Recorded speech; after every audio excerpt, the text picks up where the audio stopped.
Hi friends, இது ஒரு night போல் எடுத்த ஒரு வீடியோ. இது வந்துட்டு நான் என்னென்னலாம் செஞ்சேன் அப்படிங்கிறத வந்துட்டு இதை ஷேர் பண்ணியிருக்கேன். நான் வந்துட்டு ஃபஸ்ட்டு டேபிள் க்ளீன் பண்ணிட்டேன் ஃபுல்லாக. நம்ம வந்துட்டு நான்வெஜ்லாம் சாப்பிட்ருப்போம் இல்லையா, அதெல்லாம் தண்ணி தெளித்து ஃபுல்லாக க்ளீன் பண்ணிவிட்டு, அடுத்த நாள் வந்துட்டு புத்தாண்டு, தமிழ் புத்தாண்டு இல்லையா, அதுக்கு தான் வந்துட்டு ஃபுல்லாக க்ளீன் பண்ணியிருந்தேன். மார்க்கெட்லேருந்து மாவிளை தோரணம்லாம் வாங்கி வந்திருந்தேன்.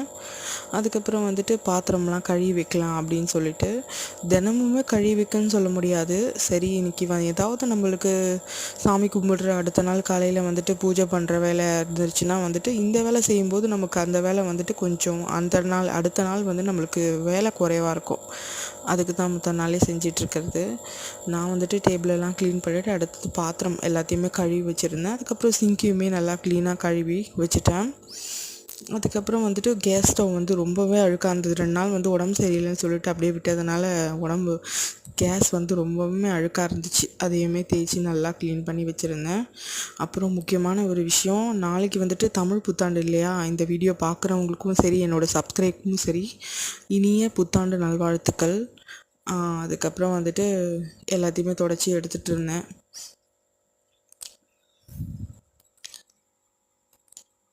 தொடச்சி எடுத்துகிட்டு ஒரு பக்கம் கேஸ் வந்து ரொம்பவும் அழுக்காக இருந்தது சொன்னேன் இல்லையா, அதையுமே நல்லா தேய்ச்சி எடுத்து க்ளீன் பண்ணிவிட்டு தூங்குறதுக்கு எனக்கு ரொம்ப லேட் ஆயிடுச்சு இன்றைக்கி.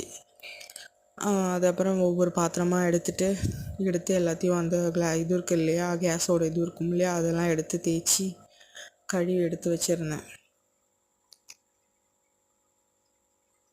நான் வந்து லிக்விட் பயன்படுத்தி தான் இது பண்ணுறேன். நான் வந்து துணி துவைப்போம் இல்லையா, அந்த லிக்விட் தான் கேஸ் மேலே படாமல் அந்த இடத்துல மட்டும் ஊற்றி நல்லா ஸ்டீல் நார் இருக்கு இல்லையா, ஸ்க்ரப் பண்ணி நல்லா அதை நல்லா தேய்ச்சி எடுத்து நல்லா துணி வச்சு தொடச்சி எடுத்துருவேன். எனக்கு வந்துட்டு எனக்கு கேஸ் ஸ்டவ்வும் சிங்க்கும் கொஞ்சம் தூரம். அதை வந்துட்டு எல்லாமே க்ளீன் பண்ணுறத வந்து சரியாக இது பண்ண முடியல செல்ஃபோன் எடுத்துகிட்டு. அதனால் வந்து க்ளீன் பண்ணி முடிச்சிட்ட பிறகு பொட்டு வைக்கும்போது அதுக்கப்புறமா திருப்பியும் எடுத்துருந்தேன்.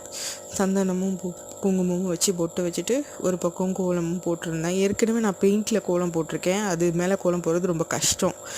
அந்த கோலம் பெயிண்டில் போட்ட கோலமும் அழிஞ்சு போச்சு முக்கால்வாசி. அதுக்கப்புறம் பார்த்திங்கன்னா அது சாக்பீஸில் இந்த கருப்பாக இருக்கிற இடத்துல மட்டும் நல்லா கோலம் போட்டுட்டேன்.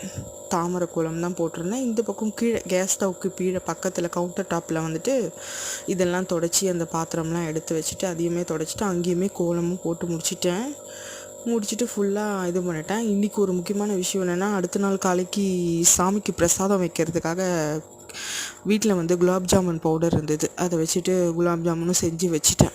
ஊறணும் இல்லையா, நைட் ஊறினா நம்ம காலையில் சாமி கும்பிடும்போது சாமிக்கு வைக்கிறதுக்கு கரெக்டாக இருக்கும். ஓகே ஃப்ரெண்ட்ஸ், பாய் பாய் ஃப்ரெண்ட்ஸ்.